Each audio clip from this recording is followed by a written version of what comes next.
अस्सलाम वालेकुम दोस्तों, की हाल चाल है। उम्मीद करता सारे ठीक ठाक होंगे, सारे खैर खैरियत नाल होंगे। अज अस आए हैं पासपोर्ट ऑफिस। देख रहे हैं साढ़े पिछे पासपोर्ट ऑफिस है।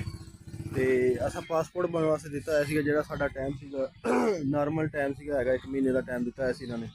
तो 1 महीने तो जाके नहीं जी 5 महीनों के उत्ते सानू पासपोर्ट दे रहे। अर्जेंट पासपोर्ट नॉर्मल इन्होंने अर्जेंट जोड़ा कर दिता ने, फीस भी लै रहे हैं अर्जेंट की। तो महीने महीने बाद ना अर्जेंट फीस दे रहे हैं पासपोर्ट। तो माशाअल्लाह साडा सियासी शख्सियत MLA साहब की शाकर बशीर साहब की कोठी भी नाल ही है।